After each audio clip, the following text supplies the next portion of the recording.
The final call of Brandon Swanson. You're 19 years old. It's the end of the school year. You've just finished your first year of college. And for the first time in months, your life feels light. It's mid-May in rural Minnesota, the kind of night where the cold still lingers, but you can tell summer is getting close. Earlier that evening, you were with friends. A small get-together. Nothing wild. Laughing, talking, celebrating the end of exams. You told your parents you'd be home later. Nothing unusual. They trust you. You're responsible.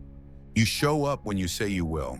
So when you leave that house sometime after midnight and climb into your car, it feels like any other night. Nobody there knows that this is the last time they'll ever see you. Nobody knows that a few hours later, your parents will still be listening to a phone call they don't understand because you're Brandon Swanson. And on the night of May 14th, 2008, you're about to say two words that will haunt investigators for more than 15 years. Before we get there, you need to understand where Brandon lived. Southwestern Minnesota.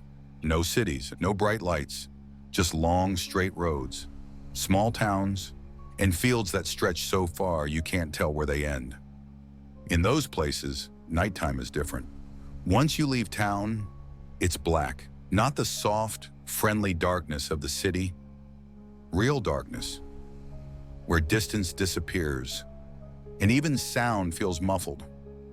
Brandon lived in Marshall, Minnesota, a town of about 13,000 people. That night, he had gone to a smaller town nearby to hang out with friends. On a map, the route home looks simple.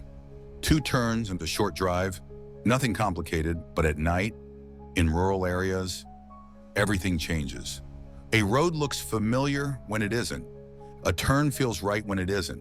And you don't have landmarks, just your memory and your headlights. Sometime after 1 in the morning, Brandon gets lost. At 1:54 a.m., his parents' phone rings. It's Brandon. He sounds calm. He tells them he went into a ditch. Not a crash, not an emergency, just a gravel road, a shallow dip, and a stuck car. He thinks he's near the town of Lynn. He gives them directions. He asks if they can come pick him up. His parents say yes. They get in the car. They start driving. Nothing about this feels serious yet. But when they get to the exact place Brandon described, he isn't there. No car, no hazard lights, no silhouette waiting by the road. They call him back. He answers immediately.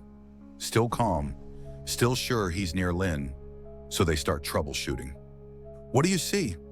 I'm near a gravel road. Any signs? Any buildings? I can see some lights in the distance. They poke around, drive slowly, try to match his descriptions to the landscape, but nothing lines up. Minutes pass, then 20 minutes, then 30, still nothing.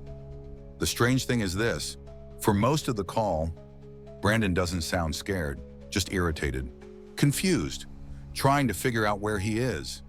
Eventually, he tells them he can see what looks like a town in the distance. Lights, a cluster of them. He decides he's going to walk toward them. They agree to meet in a well-known parking lot in town. He starts walking. They start driving. They stay on the phone. Now the tone begins to shift. As Brandon walks, his descriptions change. Fence lines, fields, a gravel road that continues on. And at one point, he mentions something that stands out. He says he can hear running water. His parents ask him to describe it, but there's not much to say, just water somewhere nearby. A creek, maybe. In rural Minnesota, that detail could mean a lot or nothing. Fog hangs low over the fields. The moon is barely visible. Distance becomes hard to judge. Brandon keeps walking. His parents keep driving. They're both moving toward what they think is the same place. But they aren't. By now, they've been on the phone for nearly an hour. His parents reach the parking lot they agreed on. It's empty. They tell him, "Flash your phone. Maybe we'll see the light." He tries. They don't see anything. They honk their horn. He listens. He doesn't hear it. This is the moment, right here, where both sides begin to realize that they are nowhere near each other. Something is very wrong. And then it happens. Brandon is mid-sentence talking normally, and when suddenly he says, "Oh, shit." There's a sound, like a slip, A misstep, a stumble, something, and then silence. Not a scream, not a cry, not a struggle. The call stays connected. His parents shout his name. Nothing. After several long, agonizing minutes, the line finally goes dead. They call him back. No answer. They call again. Still nothing. They drive around for as long as they can, trying to find anything. A road, a sign, a landmark. That fits what he described, but nothing does. Eventually, they call the police. At first, officers assume he'll show up. He's 19. Adults go missing for a few hours all the time. Maybe he wandered off. Maybe he's embarrassed. Brandon's parents know better. They push. They insist. Eventually, a search begins. Phone records reveal something no one expected. Brandon wasn't anywhere near Lynn. He was miles away, northwest, near Porter, Minnesota. His internal map of the night was wrong from the beginning. Searchers find his car, just like he described, stuck lightly in a ditch, no damage, no sign of foul play. Dogs are brought in. They follow his scent from the car, down a gravel road, along a fence line, through fields.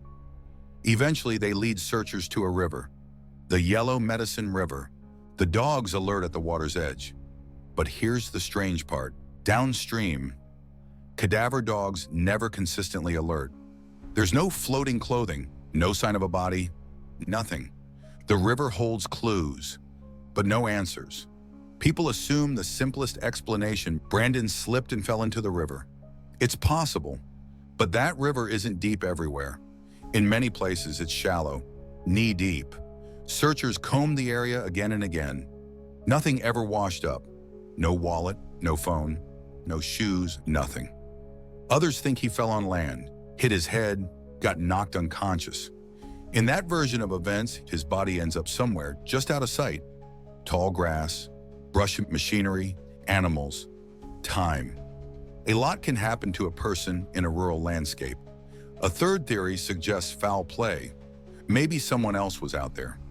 But there's no sign of another car, no noise on the phone call, no evidence at the scene. It's not impossible, just unsupported. Then there's the most unsettling possibility, the one that actually fits the evidence. Brandon was disoriented. Think about walking alone at night with no landmarks. Fog everywhere. Lights in the distance that look closer than they really are. Hearing water, but not knowing where it's coming from. Being tired, being frustrated, having had a few drinks, losing your sense of direction. You think you're moving towards safety, but really you're drifting farther away. Every landmark you describe is real. It's just not where you think it is. And by the time everyone realizes the mistake, you're somewhere else entirely. Then something goes wrong, a misstep, a bank that collapses under your foot, tall grass hiding a ditch, a sudden drop near the water, something unexpected. You have just enough time to say, "Oh, shit," and that's the last thing anyone ever hears you say. If anything good came from this, it's that Minnesota changed how it handles missing persons. Brandon's disappearance helped create Brandon's Law, a law requiring police to take missing adult cases seriously when there's evidence the person may be in danger. But for Brandon's family, and for everyone who has followed this case, that change doesn't answer the question that matters most. Where is he? To this day, not a single piece of evidence has been found. He walked away from his car, into the dark, and vanished. No remains, no belongings, nothing. It's as if the night simply absorbed him. Some roads look normal in the daytime, predictable, straight, safe, but at night, especially in places like rural Minnesota, they become something different. Long, silent corridors where fog plays tricks and light lies to you, and a single wrong turn can change everything. On May 14th, 2008, Brandon Swanson stepped onto one of those roads and started walking toward what he thought was home. He thought he was getting closer. He wasn't. And somewhere out there, between the fields and the fences, and the sound of running water, his path slipped away from him, just long enough for a 19-year-old kid to disappear without a trace. This is Gravelight Media, If you want more long-form stories like this one, stories that stay with you can subscribe and stay with us for the next case. Until next time, take care of yourselves and be careful on dark roads. They don't always lead where you think they do.